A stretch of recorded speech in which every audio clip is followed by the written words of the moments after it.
Hello, and welcome to History Sleep Stories. Tonight, we step into a world where survival was not guaranteed.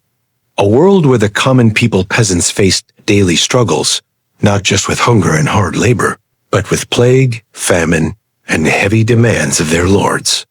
This is the story of medieval peasants, the backbone of medieval Europe, and how they endured centuries of hardship, tragedy, and change. Close your eyes and picture the year 1315. The fields of northern Europe stretch out beneath a gray, heavy sky.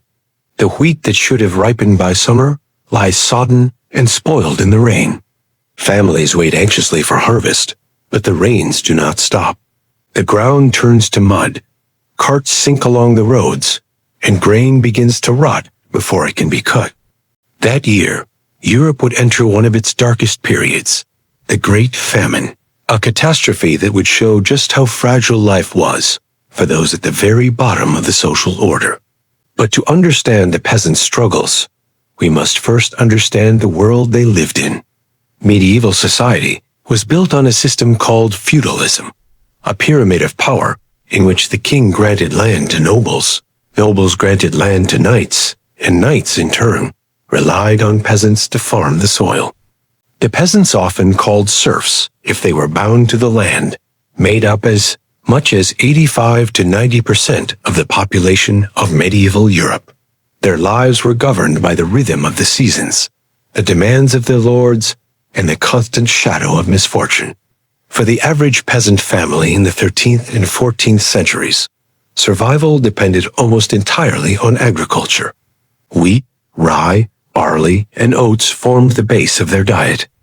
Bread was the staple food, accompanied by pottage, a thick vegetable stew, when vegetables were available. Meat was rare, usually reserved for holidays, or when animals were too old to work.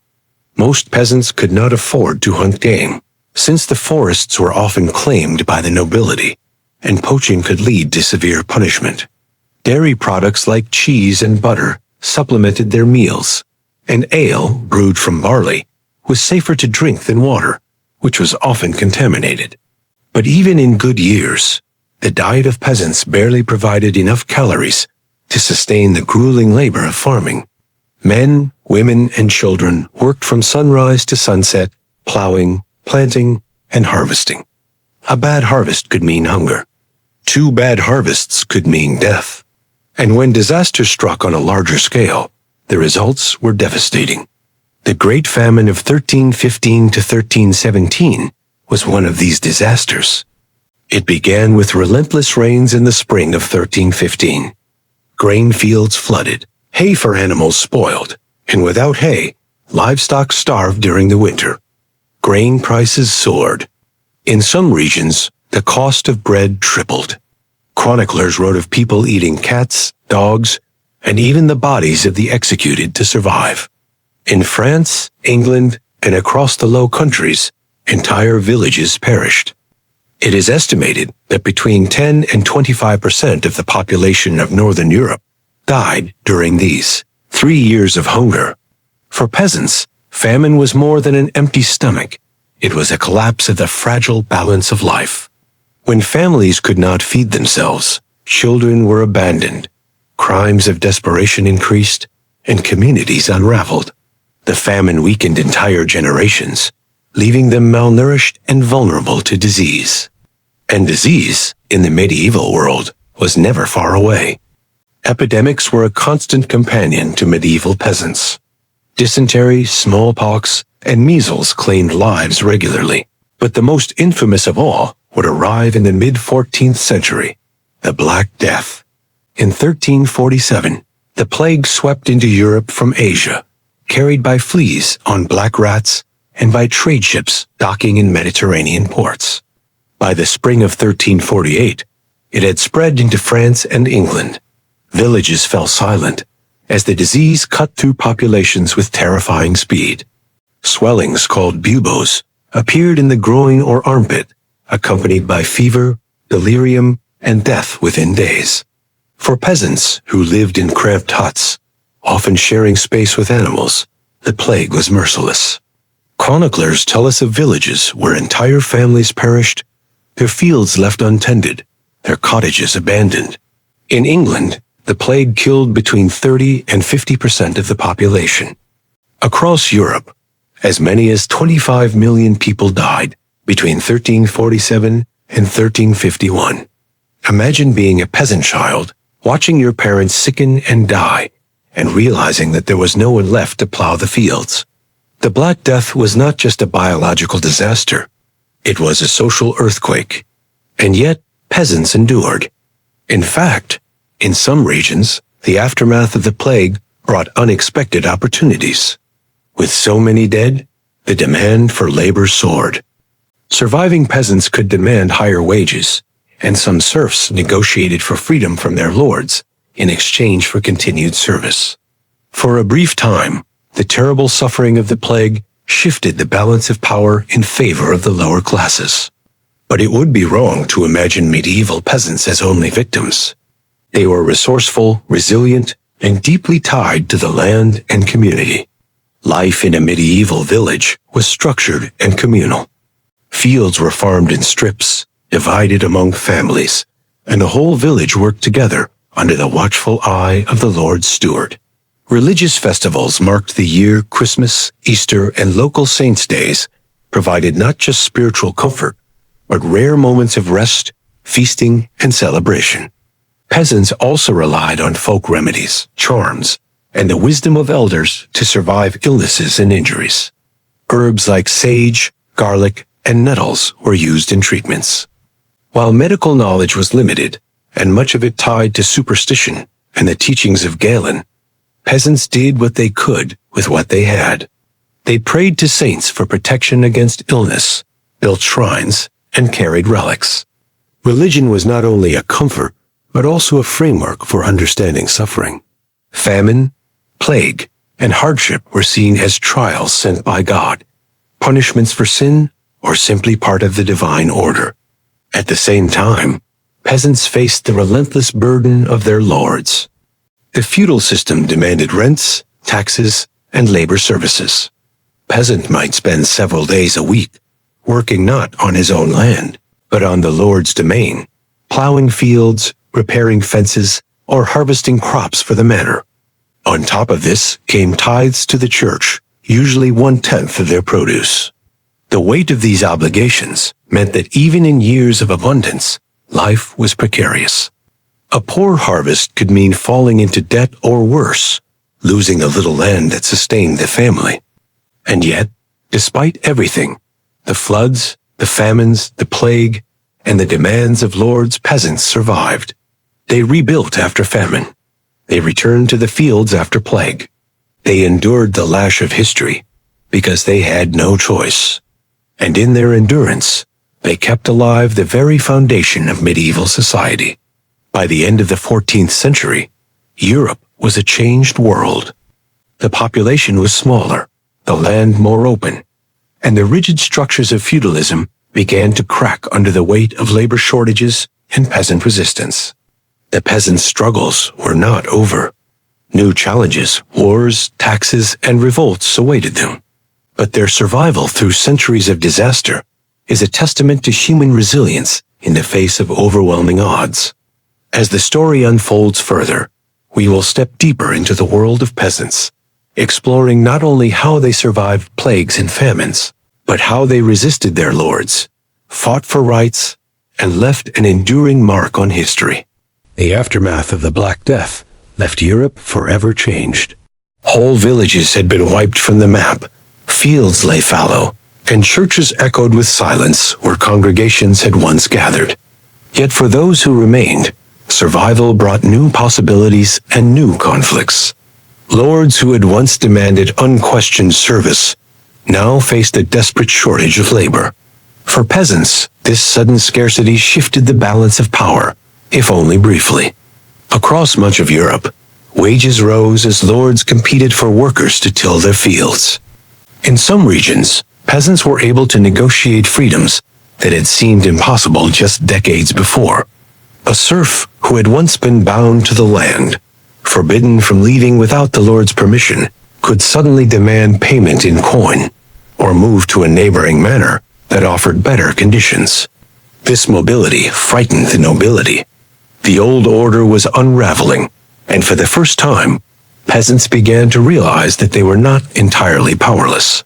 But the ruling classes did not intend to give up control so easily. In England, Parliament passed the Statute of Labourers in 1351, a law designed to freeze wages at pre-plague levels and forbid workers from moving to find better employment. Those who broke the law could be punished with fines or imprisonment. The statute revealed just how anxious the elites had become. Without peasants bound to their service, their entire way of life was in jeopardy. The tension between lords and peasants simmered for decades, but in times of war and heavy taxation, it boiled over into open revolt. The most famous of these uprisings was the Peasants' Revolt of 1381 in England.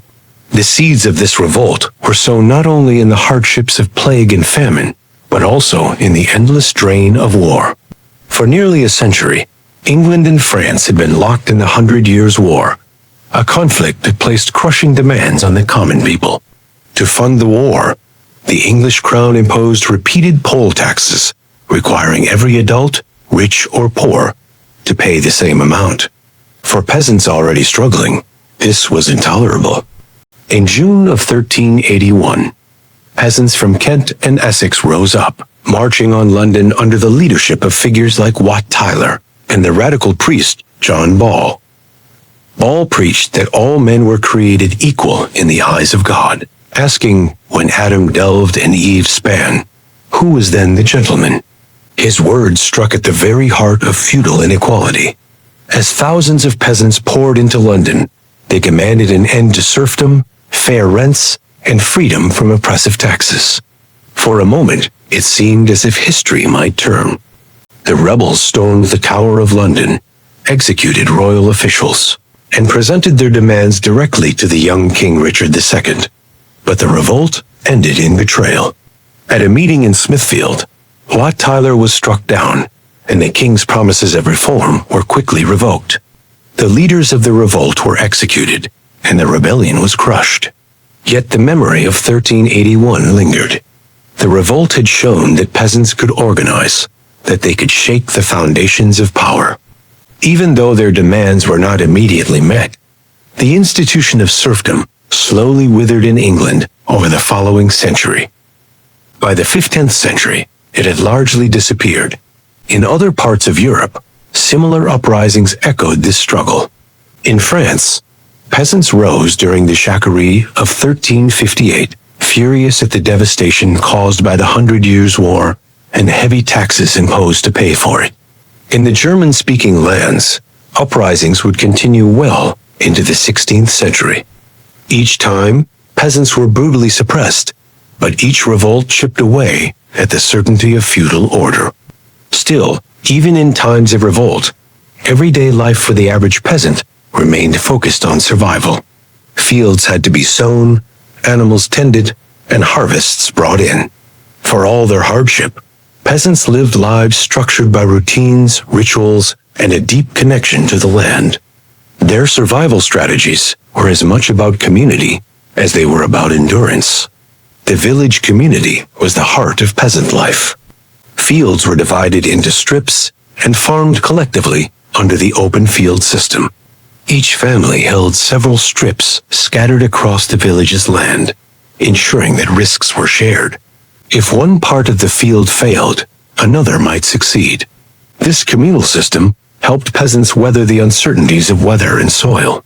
Decisions about planting and harvest were made together, often overseen by the manor court, where disputes were settled and rules enforced. Religion continued to provide meaning and stability. The parish church was not only a spiritual center, but also a social hub where births, marriages, and deaths were marked. The liturgical calendar shaped the year, with holy days offering moments of respite from labor. Saints were invoked to protect crops and cattle, and processions might be held to bless the fields. In times of plague or drought, communities turned to the church for answers, even as they wrestled with doubt and despair when prayers seemed unanswered. But faith was not the only tool peasants relied on. Folk knowledge, passed down through generations, offered remedies for illness, advice on planting, and ways to interpret the world. Weather lore, such as watching the behavior of birds or the color of the sunset, guided agricultural decisions. Herbs were gathered not just for cooking, but for healing. Though rudimentary, these practices represented a kind of resilience, a determination to carve out survival in a hostile world. Peasants also found ways to assert small freedoms within the rigid structures of feudalism. Markets and fairs provided opportunities to trade goods, to earn a little money beyond subsistence, and to experience a wider world beyond the village. A successful sale of wool, eggs, or surplus grain could mean better tools, clothing, or even the possibility of buying land. Though most remained bound by duty, some ambitious peasants slowly climbed into a more secure position, blurring the lines between commoners and the lower ranks of gentry. War, however, remained an ever-present threat to this fragile existence. The 100 Years. War not only drained resources through taxes, but also brought waves of violence to the countryside.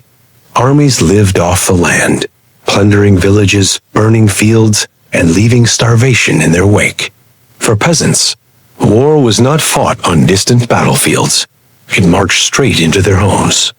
Chroniclers describe families fleeing into forests to escape raiding soldiers or starving when their harvests were seized.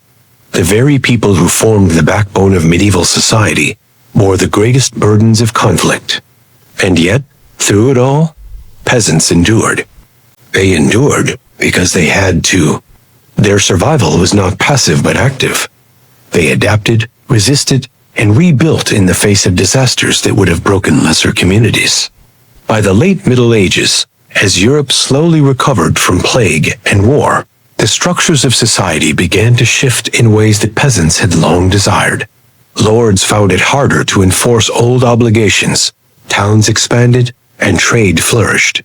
More peasants began to work for wages, to rent land rather than serve as serfs, and to imagine futures where their children might not be bound to toil in the same way. Still, survival remained precarious. A single bad harvest could undo years of progress. Disease, though less catastrophic than the Black Death, returned in waves, striking down the vulnerable.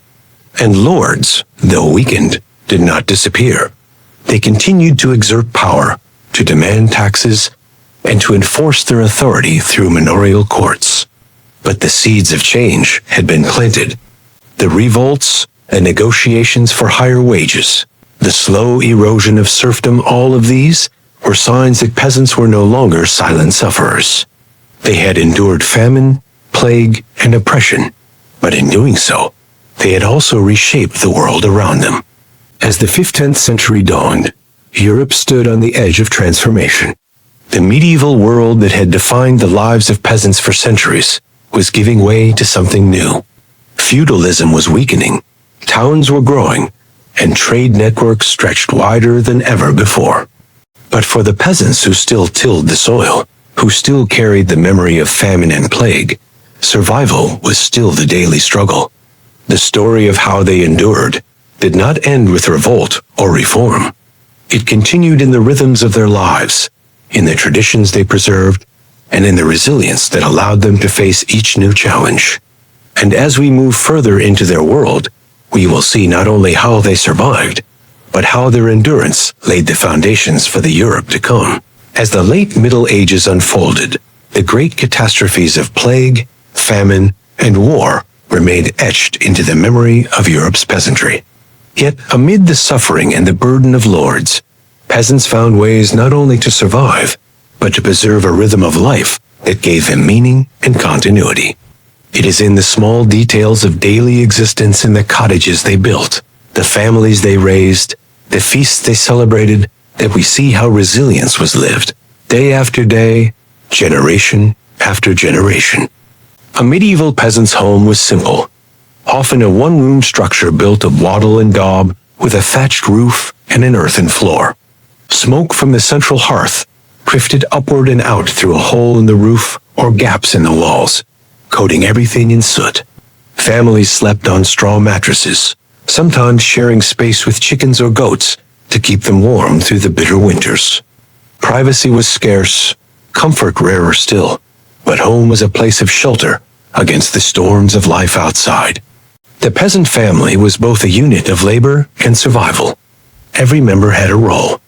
Men plowed and worked the heavy fields, often with oxen or horses if they could afford them. Women tended gardens, cared for animals, preserved food, spun cloth, and raised children. Children, from as young as 7, were expected to contribute scaring crows from the fields, fetching water, or helping with harvest. Survival depended on cooperation. There was little space for idleness. Food, though simple, was the center of family life. Bread, often coarse and dark, formed the foundation of the diet. Pottage, made with beans, peas, or leeks, simmered daily in the pot over the hearth. On good days, a little bacon or salted fish might be added. Ale was drunk at nearly every meal, weak in alcohol, but safer than much of the available water. Festivals and holidays brought rare luxuries, roasted meats, spiced cakes, or honeyed drinks, reminders of joy amid hardship.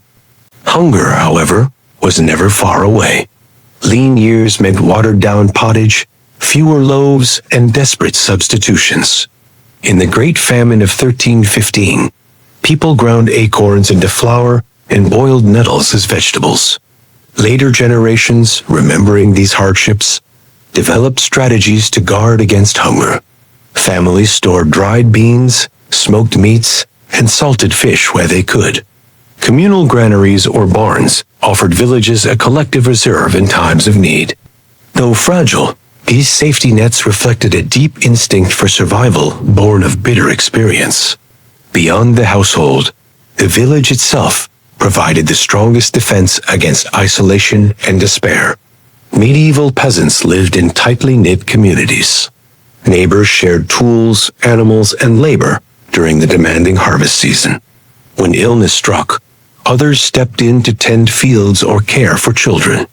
The bonds of kinship and neighborhood were crucial. Survival was rarely an individual effort, but a communal one. The seasonal calendar governed the rhythm of peasant life.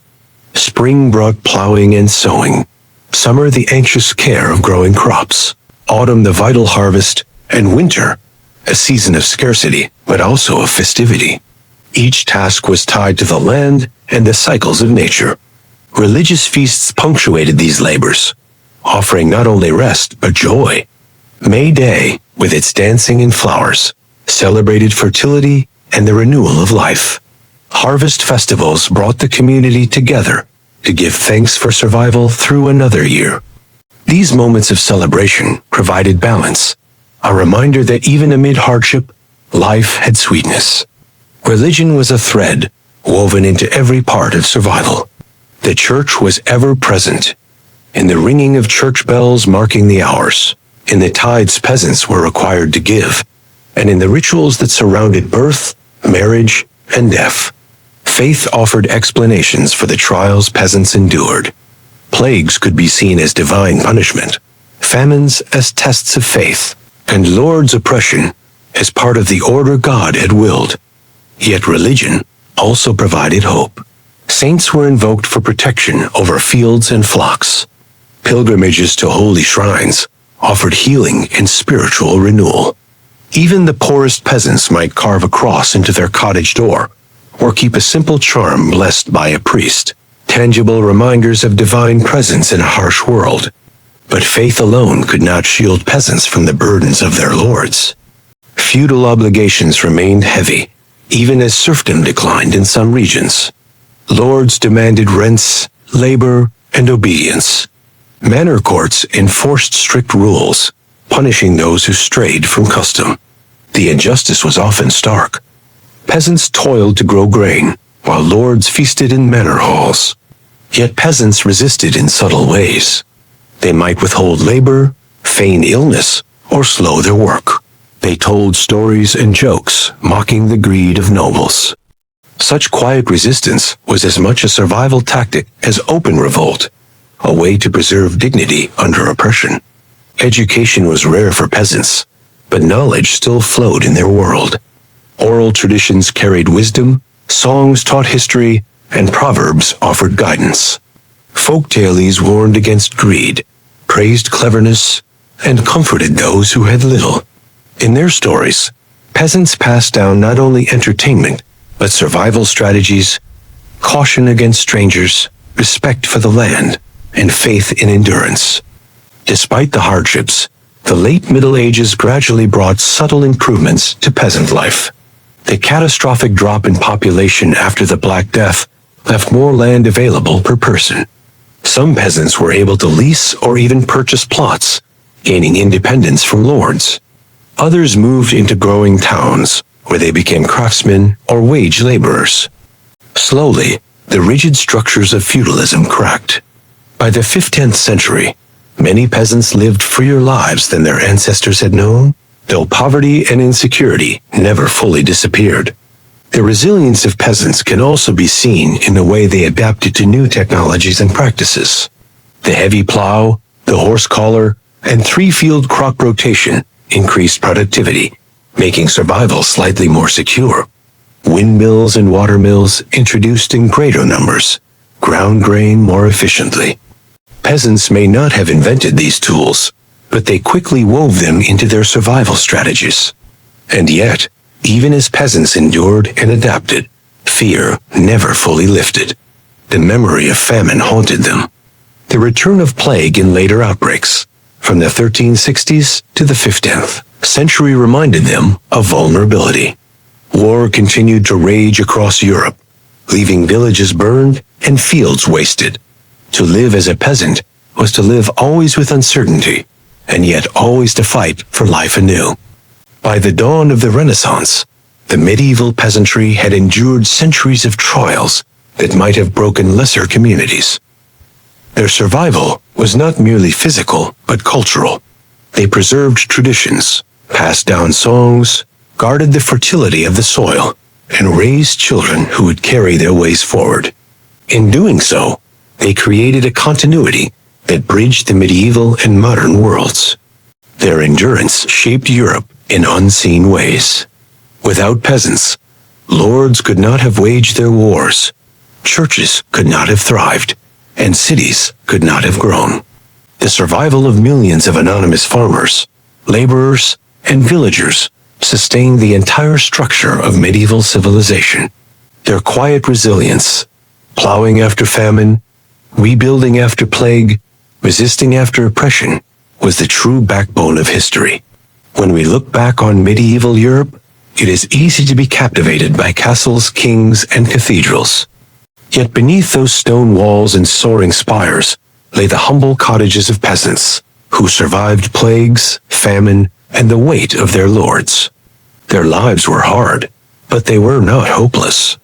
Their struggles were immense, but so was their endurance.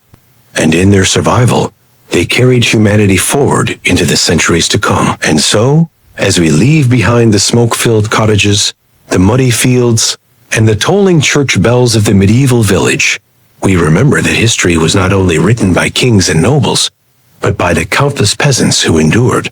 Their resilience carried Europe through famine, plague, and oppression, and their quiet strength shaped the foundations of the world that followed.